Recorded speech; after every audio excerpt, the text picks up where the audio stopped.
Anne Baxter was an independent spirit throughout her life. A major star and Oscar winner, she defied the typical Hollywood actress stereotype. She refused to simplify herself for others, found trivial conversations dull, yet maintained a stylish, classy, and chic persona until her final days. While at least two of her roles are considered iconic, her life story is even more fascinating. From leaving Hollywood to become a rancher in the Australian outback, to the tragedy of her first husband, and the influence of one of modern America's founding figures on her career, Anne's life was anything but ordinary. This episode is all about her. Anne Baxter was born on May 7, 1923, in Michigan City, Indiana. Like fellow Indiana-born actress Carole Lombard, she came from a wealthy family. Her mother, Catherine Dorothy Baxter, was the daughter of the famous architect Frank Lloyd Wright. Wright spent significant time in Indiana, designing 8 homes in the state and working on several unbuilt projects, as his children had settled near the Lake Michigan dunes. Catherine married Kenneth Stewart Baxter on March 11, 1919, and the couple moved to Michigan City, where Kenneth managed the Sheet Steel Products Company before transitioning to sales and public relations for the Frankfurt Distillers Corporation. On January 24, 1920, Catherine gave birth to their first child, James Stewart Baxter, who tragically died in his crib at just 5 months old. The Baxters lived at 916 Pine Street, where Anne was born. In 1929, Kenneth accepted an executive role at Seagram & Sons Company, known for their whiskey brands, prompting the family to move to White Plains and Chappaqua, New York, before settling in Bronxville. After the move, Kenneth and Catherine had a second son, Richard Tobin "Toby" Baxter, in April 1933. Anne was delighted to have a brother, but her joy was short-lived. Toby died of pneumonia shortly after his 3rd birthday, and the couple had no more children. By age 11, Anne had already decided to pursue a career in theater. Her passion for acting was sparked by her first performance in Michigan City at just 3 years old. This was no ordinary home production. Her grandfather, Frank Lloyd Wright, built her a miniature theater, reflecting his excitement over her budding interest in acting. Anne's enthusiasm grew further after attending her first Broadway play in 1933, where she watched the legendary Helen Hayes perform. At 13, Anne made her Broadway debut in Seen But Not Heard, which opened at the Henry Miller Theater on September 17, 1936. The play, a murder mystery set in a dark New England house, featured Anne as one of 3 children involved in the story. Unfortunately, the production lasted only 60 performances. Variety noted, Anne Baxter, a cute kid, and Raymond Rowe really earned such minor plots as are bestowed. Reflecting on this role years later, Anne shared how it influenced her portrayal of Eve Harrington, her most famous film character. She explained, "I modeled Eve after the understudy I had in a Broadway play when I was 13. She actually threatened to finish me off. She was the biggest person I ever saw." From a young age, Anne Baxter's determination was evident. She once told a reporter from the New York Evening Journal, "There is no stopping my ambition. I always like to dramatize things in my life. Acting is not merely fun, it is an earnest career."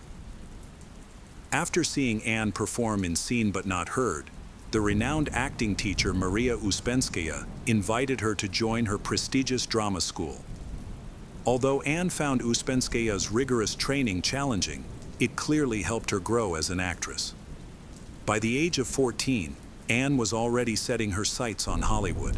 She managed to secure a screen test with producer David O. Selznick, but he rejected her due to her young age, advising her to return when she was older.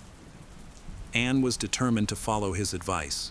Back in New York, Anne faced the unpredictable nature of Broadway, where success was rare and failure was common. She played Leda Hammond in There's Always a Breeze, which opened on March 2, 1938, at the Windsor Theater, but closed after a short run. One critic quipped, "We could use a good strong sea breeze to blow that place straight out to the ocean."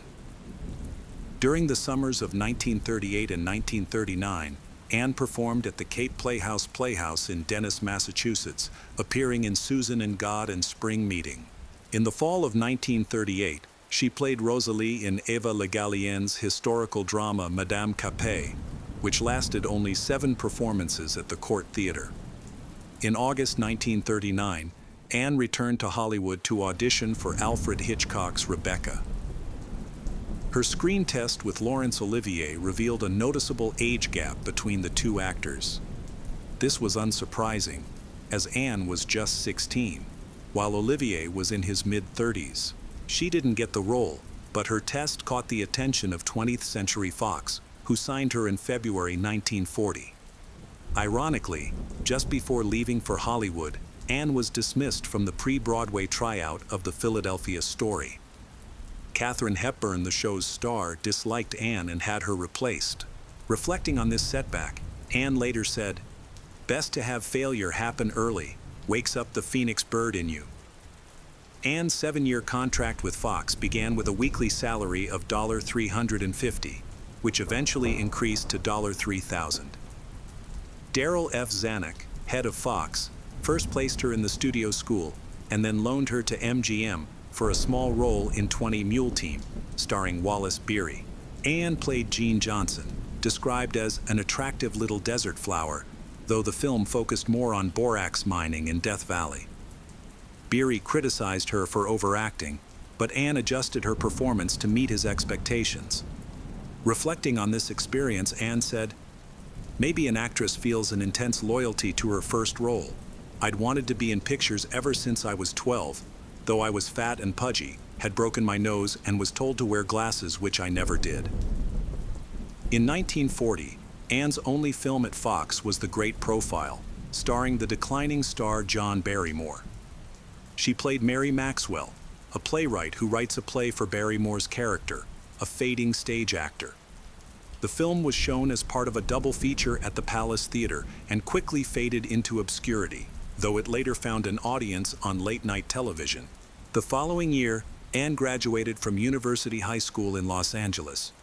Her final apprentice role at Fox was in a remake of Brandon Thomas's farce Charlie's Aunt, starring Jack Benny and Kay Francis. Over the next decade, Anne frequently took on roles originally intended for other Fox stars who were unavailable due to other projects, personal breaks, or suspensions. While being seen as a backup for bigger names wasn't ideal, Anne remained unfazed by the competition. By the time Linda Darnell joined Fox in 1939, the studio's roster soon expanded to include Gene Tierney, Gene Crane, and June Haver. By the late 1940s, Anne was competing with stars like Susan Hayward, Jean Peters, Celeste Holm, and Colleen Gray. Anne Baxter's first major leading role came in 1941 with Swamp Water. Set in the Okefenokee Swamp, Anne played Julie opposite Dana Andrews. Despite her efforts to portray a convincing local swamp resident, the film failed to make a strong impression on audiences. Critics noted that even with her costume smeared in mud, she didn't convincingly embody a rural character. Fox later remade the film in 1952 under the title Lure of the Wilderness. Joseph Cotton recommended Anne to Orson Welles for The Magnificent Ambersons. Although Jean Crane had been considered for the role, Fox ultimately loaned Anne to RKO for the project. The film, based on Booth Tarkington's Pulitzer Prize-winning novel, struggled at the box office. Unfortunately, much of Anne's performance was cut from the final version at RKO's request. Despite this, the edited film is now highly regarded by critics. Welles's original vision for the film is often said to have surpassed even Citizen Kane, though only Welles's notes provide insight into what was lost. Anne described the rough cut as an absolute masterpiece, but the deleted scenes were permanently discarded by RKO. Bernard Herrmann, the film's celebrated composer, was so angered by the studio's interference that he demanded his name be removed from the credits. Nevertheless, the film received 4 Academy Award nominations that year. Not everyone appreciated the film's visual style. During production, Frank Lloyd Wright, Anne's grandfather, visited the set. While Anne admired the sets as suitably grand, Wright was unimpressed. Welles recalled, "The old man used to visit us all the time and made withering remarks about the sets. I kept saying, 'But Mr. Wright, We agree with you, that's the whole point. But he couldn't get over how awful it was that people ever lived in those kinds of houses. In 1942, Anne appeared in an RKO short film titled How to Be a Star alongside Joseph Cotton, Arlene Francis, Chester Morris, Milton Berle, and Leif Erikson. The segment featured Anne and Cotton having their portraits drawn at Hollywood's Brown Derby restaurant, sparking rumors of a secret romance. However, there was no evidence to support these claims, and it was simply a case of sensationalist journalism, creating a story out of nothing. Nevertheless, Anne Baxter was becoming a recognized figure in Hollywood's social circles. Anne briefly dated fellow Fox actor George Montgomery and was secretly engaged to John Shelton for a few weeks. The studio even tried pairing her with William Ith, a new leading man. In a 1942 interview with Hollywood columnist Sidney Skalski, Anne made a statement that attracted significant attention. She described herself as an easy keep, which she later clarified was cowboy slang for a horse that thrives on eating almost anything. This cryptic remark about her romantic life kept the media intrigued, but ultimately, it reflected her reluctance to settle down at the time. Anne's film career shifted as World War II began. She became one of the most recognizable faces in U.S. war propaganda films of the 1940s. She starred as Nicole Rougeron, a young French woman who had loved Monty Woolley's deceased son in The Pied Piper. Adapted from Nevil Shute's novel about the impact of war in Europe, the film portrayed Anne as a French patriot. Her lively and mature performance fit the role well.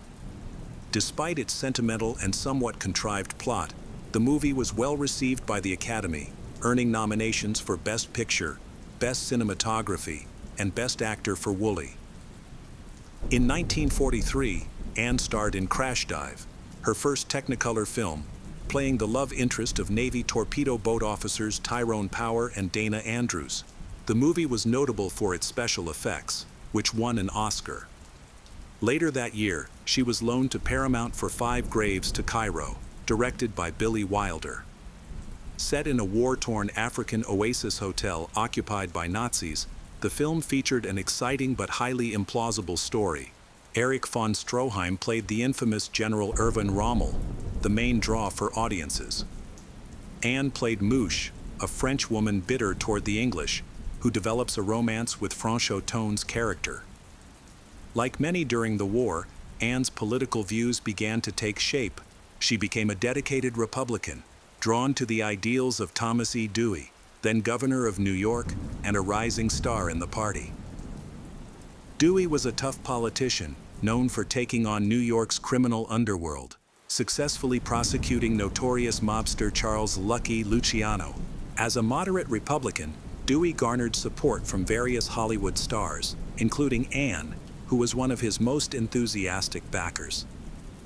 Dewey narrowly lost to Franklin D. Roosevelt in 1944 and later suffered a shocking defeat to Harry S. Truman in 1948, one of the closest and most surprising elections in U.S. history. He eventually supported Dwight D. Eisenhower, who won the presidency in 1952, a leader Anne also admired.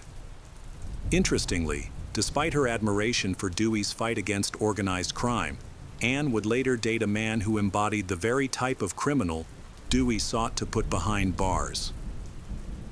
As the war escalated, Anne was initially cast as the lead in The Song of Bernadette, but the role ultimately went to Jennifer Jones, who won an Oscar for her performance. Despite this disappointment, Anne's career was gaining momentum. She was named Star of Tomorrow in the 1943 Motion Picture Herald Survey, a reliable predictor of future Hollywood success. That same year, Anne worked on The North Star, another World War II film. This movie, a tribute to Ukrainian peasants, was created as American pro-Soviet propaganda. After the war, it was awkwardly re-edited and released as Armored Attack, shifting its narrative to an anti-Soviet story about Hungarians resisting the USSR instead of Soviets fighting the Nazis. Produced by Samuel Goldwyn, Anne received top billing over Walter Huston. However, Erich von Stroheim, playing a pompous German general, stole much of the spotlight, though some critics believed Anne deserved greater recognition. In 1944, Anne starred in The Sullivans, a heartfelt film about 5 brothers who died at sea during World War II. By this time, Anne was a familiar face in American propaganda films. Reflecting on this period, she said, "I was getting almost as much mail as Betty Grable. I was our boy's idealized girl next door." Her next project, Guest in the House, was produced by the United Artists and based on the stage play Dear Evelyn. Anne gave a standout performance as a seemingly sweet young woman who subtly sows discord within a household. Bosley Crowther of the New York Times remarked, "She plays the record with so much coyness that anyone shy of a blind man could see that she was up to tricks." Despite her strong performance, the film failed at the box office, which was a devastating blow for Anne. She grew increasingly frustrated with being typecast in innocent roles by Fox. Anne's final film of 1944, Sunday Dinner for a Soldier, featured her as Tessa, the eldest sister in a family living on a houseboat in Florida. The family manages to prepare a special meal for a soldier, played by John Hodiak. Though sentimental, the film was well received by audiences. During production, Anne and Hodiak began dating, and they married on July 7, 1946. In 1945, Anne appeared in only one film, A Royal Scandal. The project was started by Ernst Lubitsch, but completed by Otto Preminger. Anne's role was overshadowed by Tallulah Bankhead's commanding performance as Catherine the Great. During filming, Frank Lloyd Wright visited the set and commented on Bankhead's acting, saying, "Not bad for an old dame." Bankhead overheard the remark and was unimpressed. In a subsequent scene, where she was supposed to lightly tap Anne on the shoulder, Bankhead instead delivered an uppercut that sent me reeling, Anne later recalled. Bankhead then smiled sweetly and retreated to her dressing room. As World War II came to an end, Fox shifted its focus to family-friendly films and musicals. Anne starred as Julie Richards, a charming ranch owner in Smokey. Originally made by Fox in 1933 and later remade in 1966, this Technicolor production was praised for its stunning visuals, including mostly all blue sky, green grass, and a spirited horse. The film was a commercial success, earning $4 million at the box office. Anne's next project was Angel on My Shoulder, a film she worked on while loaned to United Artists. This movie was a follow-up to the successful Here Comes Mr. Jordan in 1941. In it, Claude Rains returned as a devilish character, while Paul Mooney played a judge who takes on the mind and soul of a gangster. By 1946, however, fantasy films like this were considered outdated, and it performed poorly at the box office. One of the major highlights of Anne's career came when she played Sophie MacDonald in the lavish adaptation of William Somerset Maugham's The Razor's Edge, produced by Darryl F. Zanuck. Zanuck struggled to find the right actress for Sophie until a friend suggested Anne during a poolside conversation. Though skeptical, Zanuck allowed director Edmund Goulding to meet her. Goulding was impressed and arranged a screen test, which secured Anne the role. Anne felt her success in the part was due to her own background, as Sophie's Midwestern roots and country club upbringing mirrored her own. The film, a richly produced Technicolor drama, running 146 minutes, featured a star-studded cast, including Tyrone Power, Gene Tierney, Clifton Webb, John Payne, and Herbert Marshall. However, some critics felt the ensemble was miscast. The movie premiered at the Roxy Theater on November 19, 1946, to mixed reviews. Bosley Crowther of the New York Times criticized Anne's portrayal of the tragic fallen woman, saying she fairly wallows in debauchery and poses. In contrast, Howard Barnes of the New York Herald Tribune praised her performance, calling it a sensitive portrayal of Sophie, a woman drowning her grief in Paris bistros. Despite the mixed critical reception, audiences loved the film, which grossed around $5 million. Anne's performance earned her the Academy Award for Best Supporting Actress in 1946, and her portrayal of Sophie became one of the most iconic performances of the decade. In 1947, Anne's only contribution to 20th Century Fox was narrating the musical Mother Wore Tights, starring Betty Grable and Dan Dailey. At Paramount, she took the lead role in Blaze of Noon, a film about early air transport. While the movie itself was lackluster, her scenes with William Holden brought some energy to the otherwise dull production. The following year, Anne appeared in Homecoming, playing a forgiving wife in a drama that reunited the popular pairing of Clark Gable and Lana Turner. John Hodiak also had a supporting role as a doctor and Gable's associate. Anne then shifted gears with The Luck of the Irish, playing an Irish character in a film that paired her with Tyrone Power for the third time. Power starred as a news reporter, torn between his boss's daughter, played by Jane Meadows, and Anne's Irish character. Critics were divided on her performance, with some noting issues with her quaint charm and her attempt at a Midwest Irish brogue. Anne's career at the studio was clearly declining, as shown by her role in The Walls of Jericho. In this film, she played a supporting character, a lawyer who rescues Cornel Wilde's character. Wilde's character is pursued by the alluring Linda Darnell and burdened by his alcoholic wife, played by Anne Dvorak. Although Anne's role was minor, her performance received positive reviews. Under William A. Wellman's direction, Yellow Sky became a gritty western. Gregory Peck and Richard Widmark starred as rival members of a bank-robbing gang who take shelter in an abandoned Arizona town controlled by Anne's character and an elderly man. In another project that year, You're My Everything, Anne replaced Jean Crane, who had to withdraw due to pregnancy. Anne played a Boston woman who marries a dancer and eventually becomes a film star.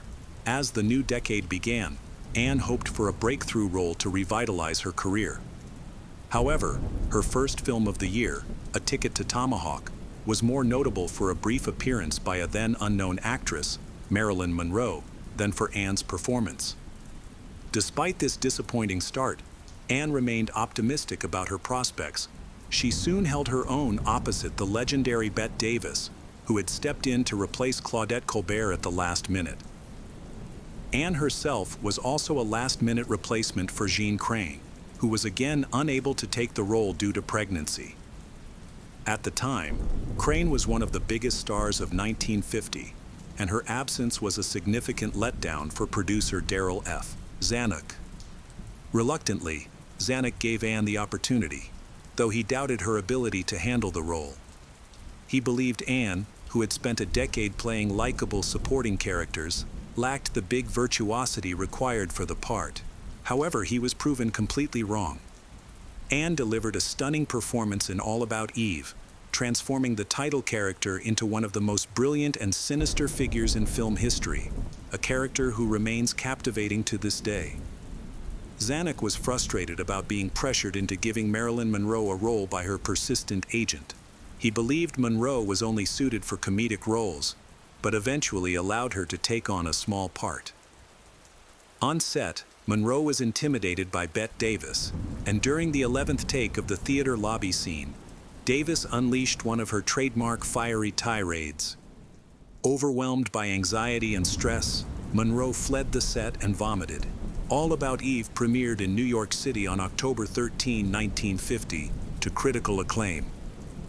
It received a record-breaking 14 nominations at the 23rd Academy Awards, becoming the only film in Oscar history to earn 4 nominations in the female acting categories: Bette Davis and Anne Baxter for Best Actress, Celeste Holm and Thelma Ritter for Best Supporting Actress. The film won 6 Oscars, including Best Picture, Best Director, and Best Adapted Screenplay.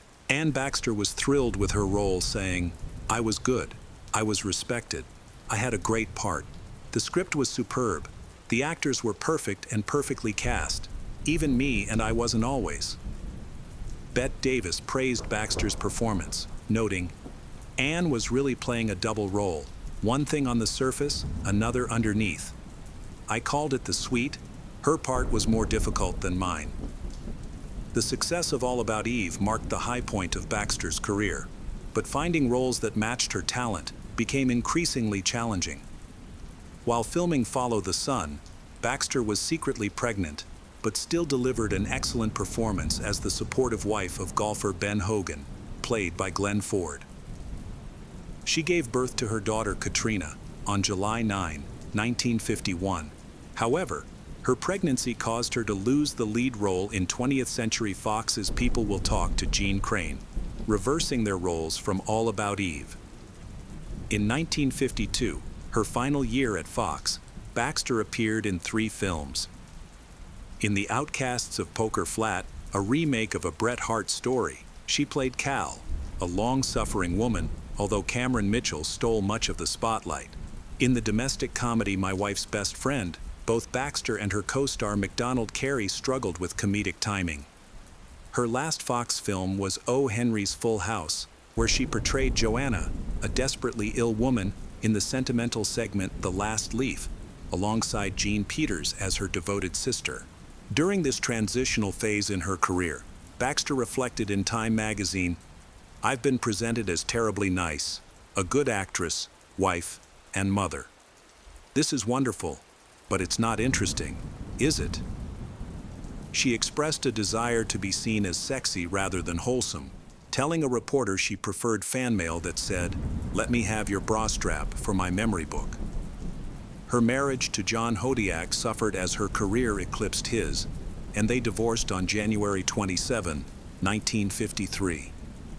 Baxter accused Hodiak of mocking her attempts to resolve their issues and subjecting her to mental cruelty.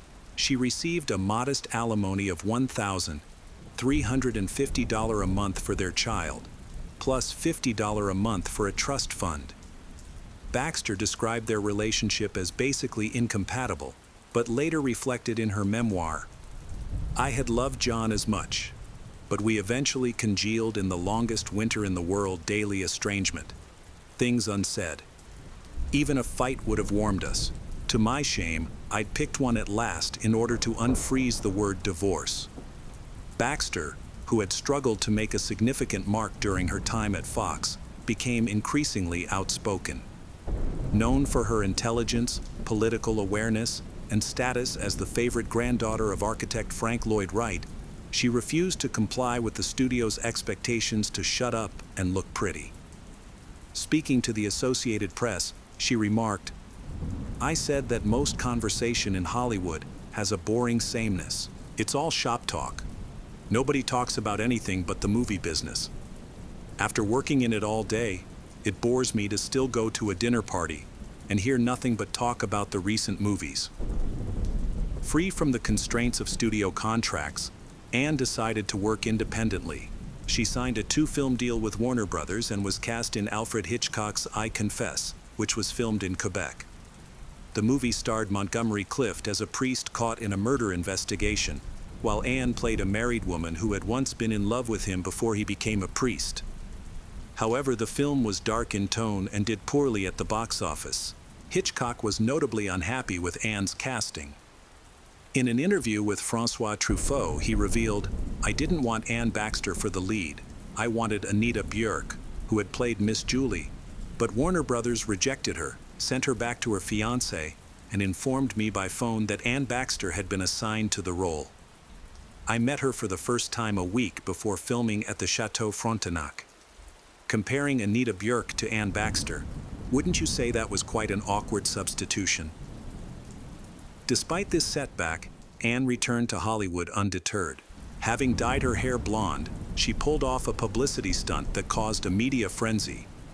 She was seen at a restaurant with her agent, Russell Birdwell, smoking a large Havana cigar, a shocking and unconventional sight for a woman at the time. She claimed to have picked up the habit while in Quebec.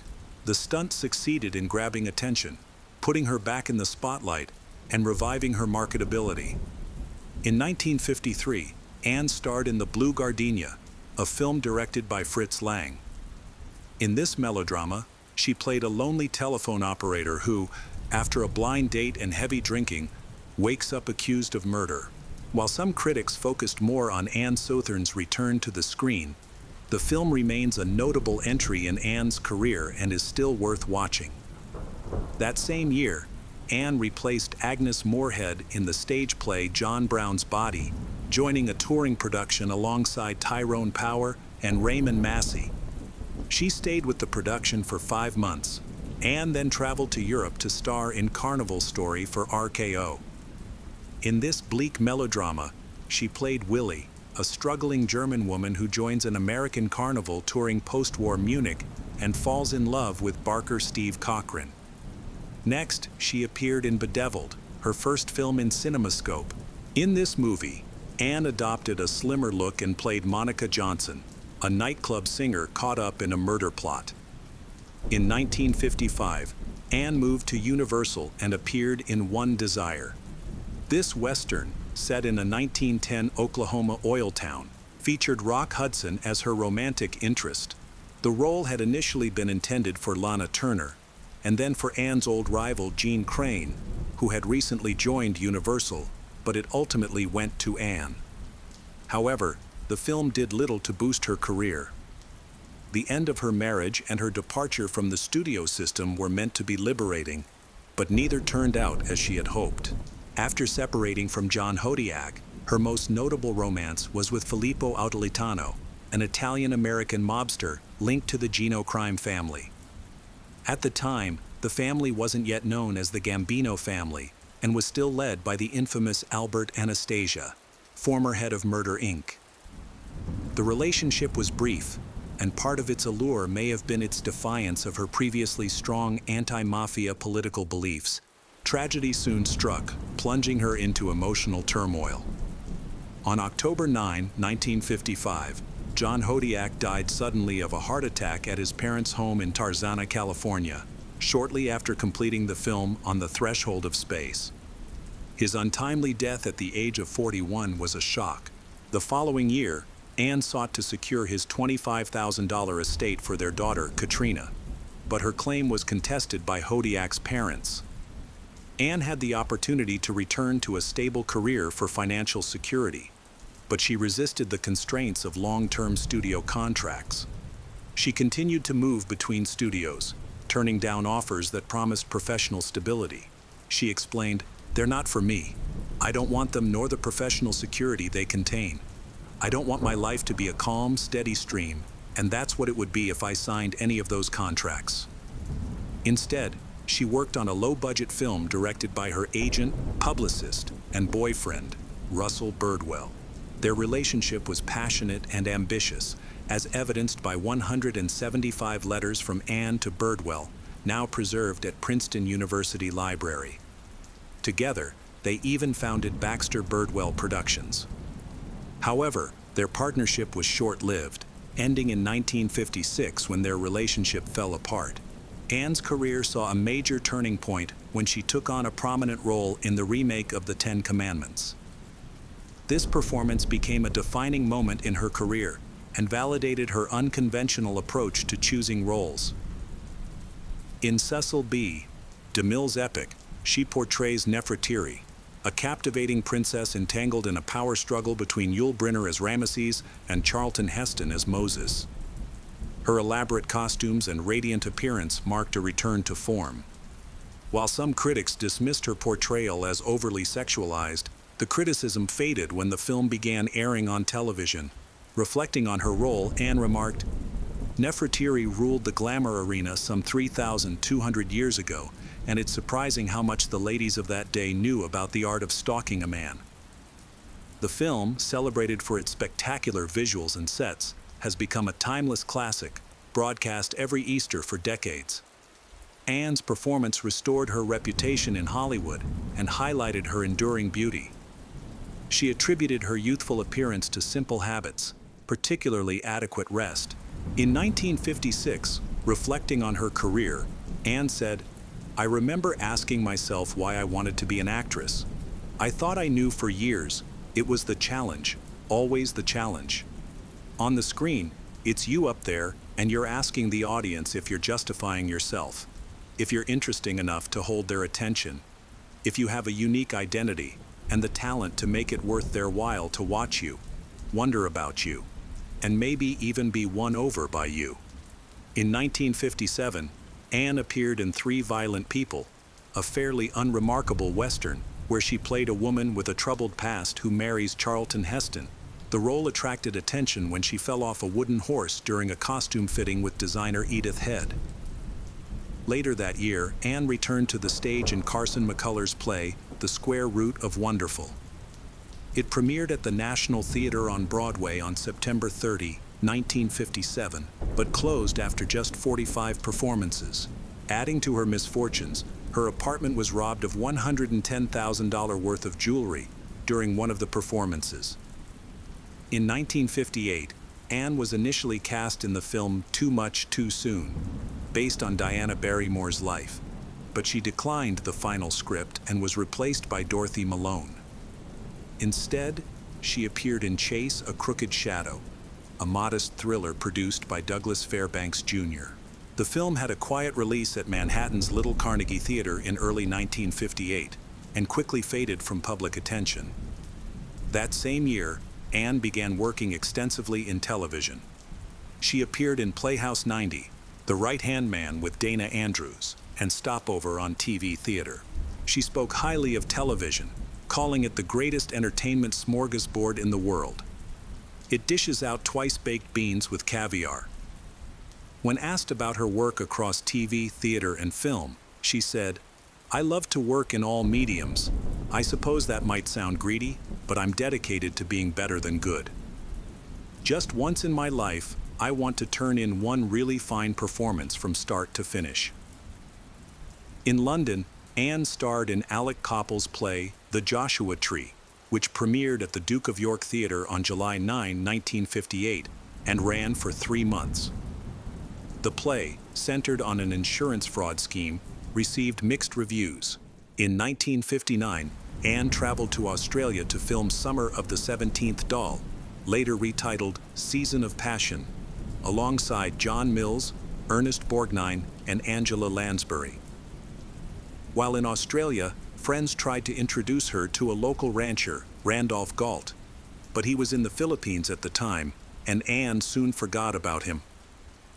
On April 9, 1959, Anne received a late-night phone call from her mother, informing her that her grandfather, Frank Lloyd Wright, had passed away. Anne had a close relationship with her grandfather, unlike her mother, Catherine Wright Baxter, whose relationship with him was strained. Wright had always supported Anne's work ethic and ambition, and he was proud of her success. After the memorial service, Anne received an unexpected call from someone named Randolph Galt. She eventually realized he was the man she had been meant to meet in Australia. Reflecting on the moment, Anne remarked that Wright's death had brought a stranger from another world into mine. She agreed to meet Randy for dinner. In a 1959 interview with Harvey Earl Wilson, Anne commented, "A marriage is happier when a man is more or less the sun and the woman's in the shadow, and what actress wants to be in the shadows?" However, her perspective changed when she married Randolph Galt, a former Air Force pilot and owner of a large ranch in Australia, on February 18, 1960. After working 5 months on the film Cimarron at MGM, Anne experienced a miscarriage in October 1960. Despite this setback, the couple remained resilient and welcomed a daughter, Melissa, on October 5, 1961. The next month, Randolph officially adopted Katrina, Anne's daughter from a previous relationship. Shortly afterward, the family moved to Australia to settle on Giro Station, a remote 37,000-acre ranch located 150 miles north of Sydney, with the nearest neighbor 10 miles away.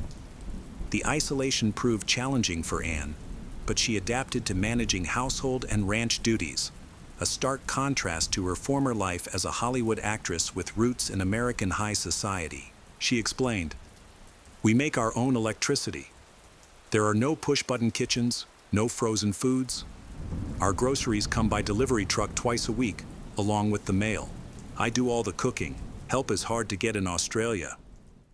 Drawing from her experiences there, she later wrote the best-selling book, Intermission, A True Story. Cimarron premiered at Radio City Music Hall in February 1961, but was widely criticized as a lackluster remake of the 1931 film, starring Irene Dunne and Richard Dix. That same year, Anne also starred in Mix Me a Person, a slow-paced melodrama filmed in England, where she played a renowned psychiatrist. In 1962, Anne took on the role of Teresina Vidaveri, a Mexican cafe owner in the film A Walk on the Wild Side, where her character's love for Lawrence Harvey's was unreturned. The movie featured an ensemble cast, including Barbara Stanwyck, Capucine, and Jane Fonda. While filming, Anne became pregnant, and she and her husband decided she should deliver the baby in the United States. The family relocated to California, and Anne gave birth to their daughter, Maginelle, on March 11, 1963. During the production of A Walk on the Wild Side, many of her scenes were filmed with her standing behind a counter to conceal her pregnancy. Shortly after Maginelle's birth, Anne and Randolph chose not to return to Australia. Instead, they acquired an 11,000-acre ranch near Grant, New Mexico. They hired Anne's cousin, Eric Lloyd Wright, to design a 3,000-square-foot adobe house near the Zuni Mountains. Despite the new home and stunning surroundings, their marriage began to unravel. Anne did not act in films again for 3 years, making only a short appearance in Jerry Lewis's The Family Jewels in 1965, where she played an actress seen in an in-flight movie. After several television appearances, including a role in the iconic Batman series, Anne starred in Tall Women, a low-budget Spanish Western dubbed into English. The film was widely released in 1967 in U.S. action theater markets. In the slapstick comedy The Busybody, Anne played a glamorous con artist who nearly gets the lead character, played by Sid Caesar, killed. That same year, Anne and her husband separated, prompting her to move back to Hollywood with her daughters to relaunch her career.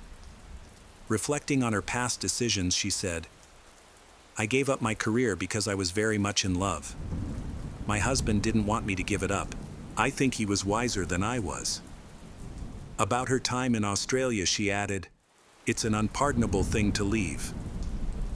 Anne then signed a 3-year television film contract with Universal Studios. Calling herself a stock company of one, she appeared in several made-for-TV films, including Stranger on the Run of Henry Fonda, Companions in Nightmare, Marcus Welby, M.D. playing Myra Sherwood, The Challengers, and Ritual of Evil. She also acted in the TV series The Name of the Game, earning an Emmy nomination for her role in the Bobby Courier story. However, she lost the award to Geraldine Page, who won for The Thanksgiving Visitor. When rumors surfaced that Anne might replace Lauren Bacall in the musical Applause, based on All About Eve, Anne addressed the speculation, saying, "Darling, I've always had a voice. I once sang, but my career went in a different direction. I have a voice with range. God knows it projects to the third balcony. I've been shushed all my life." Anne ultimately took on the role of Margot Channing, originally played by Bette Davis. Despite it being her first Broadway musical, Anne's performance was a hit, and she remained in the role until July 27, 1972. Penny Fuller, who played Eve Harrington in the musical, remarked that while Lauren Bacall brought charisma and star power to the role, Anne's performance was defined by her acting skill rather than her persona. In 1974, Anne returned to Broadway in 2 of Noel Coward's one-act plays, Come Into the Garden, Maud, and Song at Twilight, alongside longtime friends Hume Cronin and Jessica Tandy. The plays ran successfully for 140 performances. Reflecting on this stage of her career, Anne described it as her smorgasbord years, adding, "I'm getting ready for my dessert years, which I intend to enjoy like a dieter who's been very, very good, and then digs into a hot fudge sundae, complete with whipped cream and a cherry on top." In a 1975 interview with the Chicago Daily News, Anne spoke openly about the challenges of balancing a career and family life, stating, "Nobody has ever done both at the same time to full satisfaction. Anyone who says she has is lying." On January 30, 1977, Anne married Wall Street banker David Klee, but tragically, he passed away just 10 months later. After his death, Anne kept their Connecticut home, which they had been renovating, and commuted to California for her stage and television work. In 1983, when Bette Davis had to leave the television series Hotel due to illness, Ann Baxter was brought in as her replacement. Within 72 hours, Baxter was back in Hollywood, seamlessly taking on the role much like her character's iconic replacement in All About Eve. Her later years seemed to be shaping up as rewarding as her earlier career, with Baxter aging gracefully and in high demand for compelling roles in both television and film.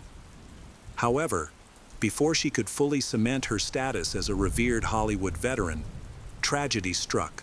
On December 4, 1985, while walking down Madison Avenue in New York on her way to a hair appointment, Baxter suffered a cerebral hemorrhage and collapsed.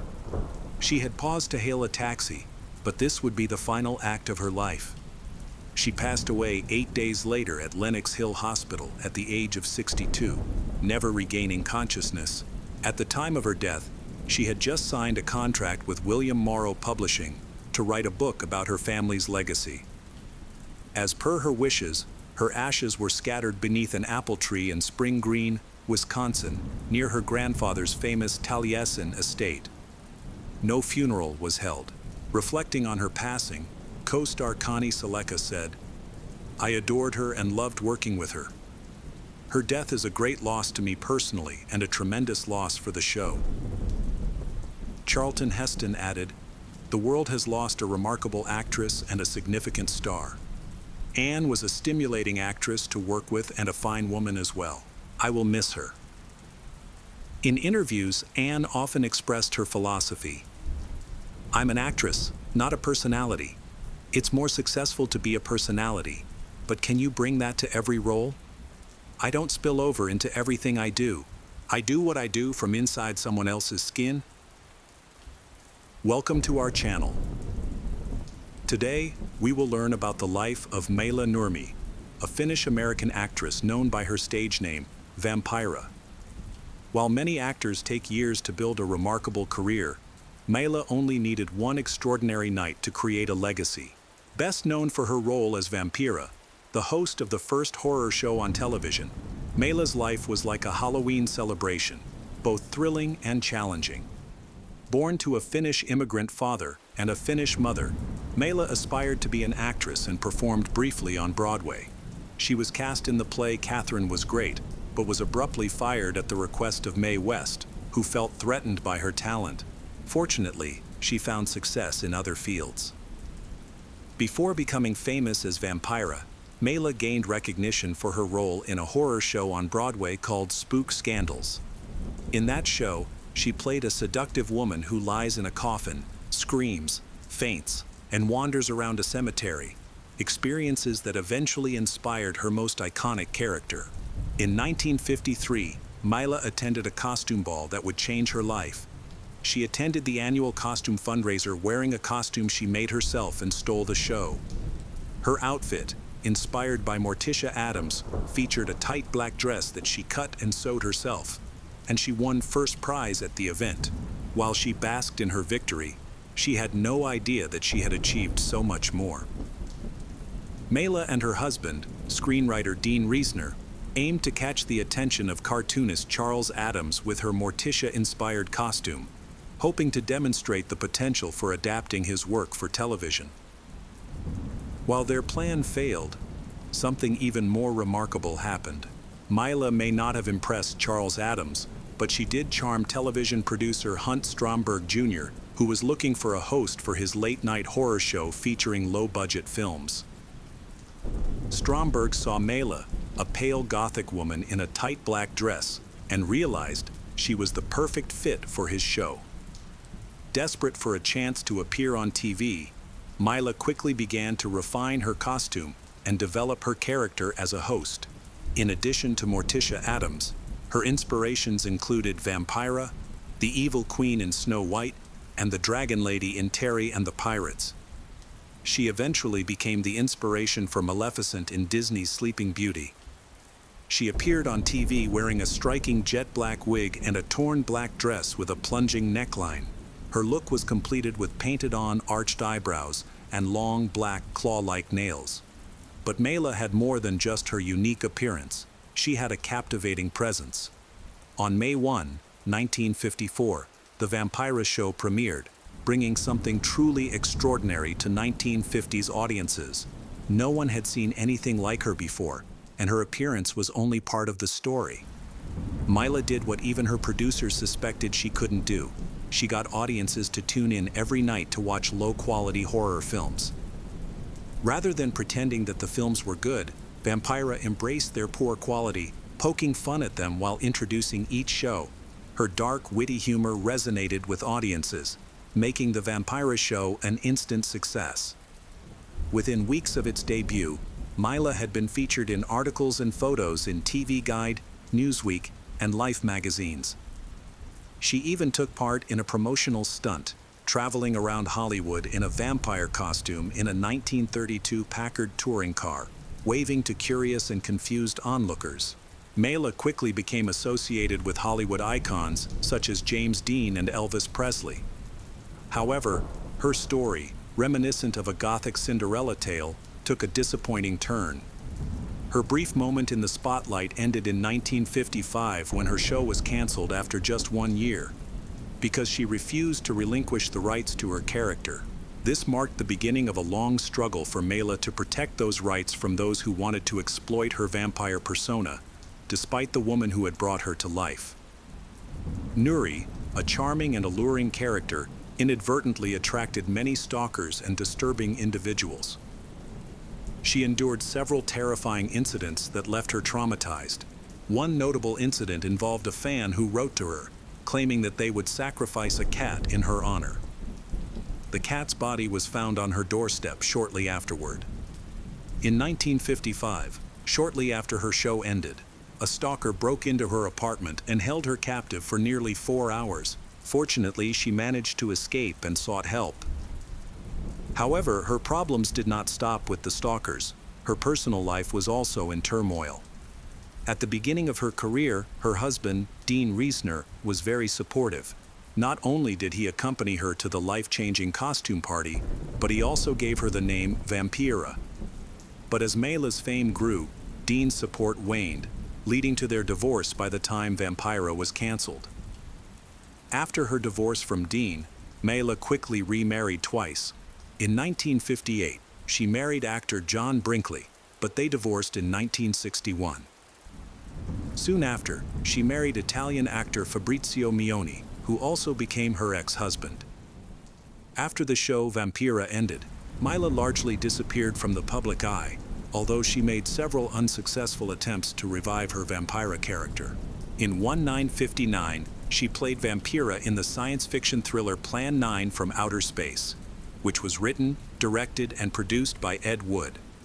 The film featured aliens, apocalyptic weapons, and zombies, and critics called it the worst movie ever made, a title MAILA herself acknowledged.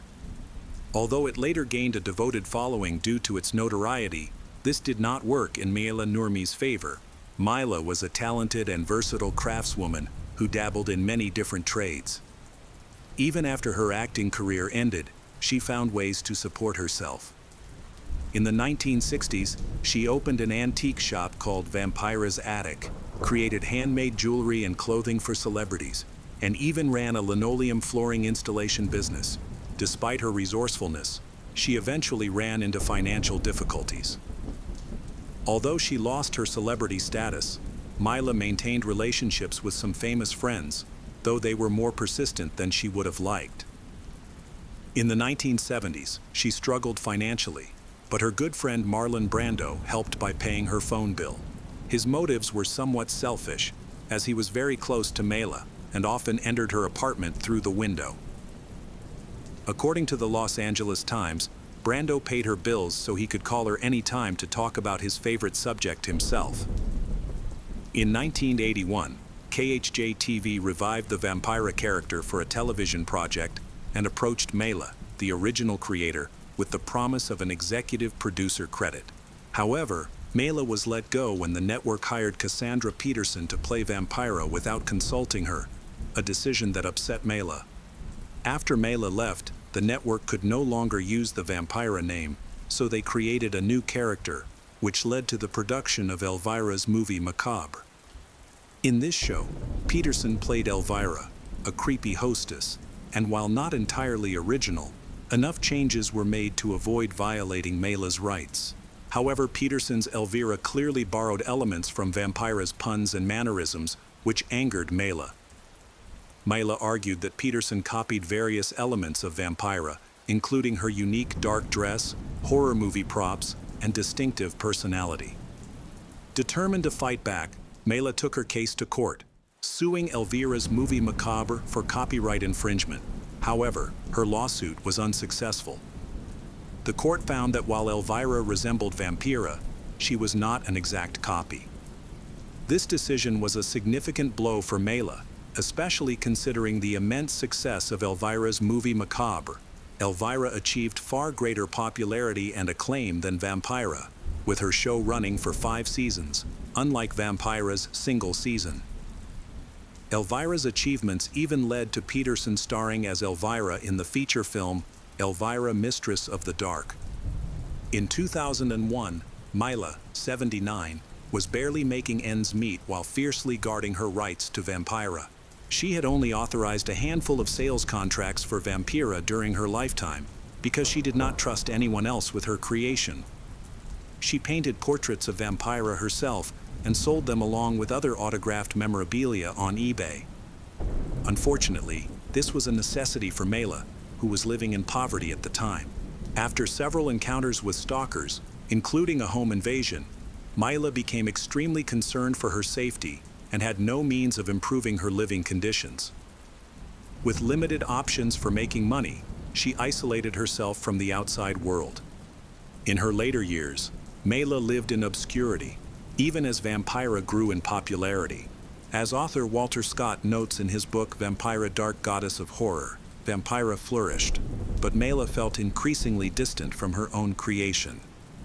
Vampira fans frequently contacted MAILA, which initially overwhelmed her. She only accepted letters through intermediaries and never shared her address. Over time, however, her loneliness became unbearable. In her later years, MAILA lived alone and craved human connection. Most of her friends had died or drifted apart, and she had no close family or children to support her in her old age, at least none that she communicated with. MAILA became more open to Vampira fans who wanted to learn about her life. She met with them and shared stories of her time as Vampira. When not socializing with people, she found joy in the company of animals. Living alone in a small apartment in North Hollywood, she kept several cats and a dog named Bogey. She also enjoyed feeding pigeons, sometimes inviting them into her home and even naming them. This is how this creative woman spent her final years. On January 10, 2008, MAILA was found dead in her apartment of natural causes. Her niece, Sandra Nemi, traveled to Los Angeles to sign her aunt's death certificate and collect her belongings. However, when Sandra arrived, she discovered more than she had expected. She found crumpled pages in MAILA's shirt pocket, tucked behind photographs and taped to the back of calendars. When she pieced them together, Sandra realized that she had stumbled upon an unfinished autobiography. She decided to finish it and share her aunt's story, which led to the publication of Glamour Ghoul, The Passions and Pain of the Real Vampira MAILA NURMI in 2021. Sandra's research didn't stop there. After completing her book about the woman behind Vampira, she discovered another important historical fact in the 1940s. MAILA had a tumultuous affair with actor and director Orson Welles, for whom she developed deep feelings. She would travel to different cities to see Welles, something she claimed she had never done with any other man. The relationship resulted in her becoming pregnant with Welles's child, but there was a major problem. Welles was married to the famous actress Rita Hayworth. When MAILA became pregnant, Welles ended the relationship, leaving her heartbroken. Faced with the situation and thinking of her unborn child, MAILA made the difficult choice to give the child up for adoption after birth. Years later, Sandra's mother met Welles and mentioned the child. Welles's response was cold. He reportedly gave her $200 and told her to leave. Using Ancestry.com, Sandra searched for MAILA's son and found success. The son, A 75-year-old retired lawyer who was enjoying a quiet life was understandably surprised to learn that his biological mother was the famous vampira. It was a shocking revelation for him, and it would probably have been equally surprising for MAILA, who had never had any other children and had never known her son. She had always hoped to leave a legacy. We hope you enjoyed this exploration of MAILA NURMI's life. That's it for this episode. Thank you for joining us.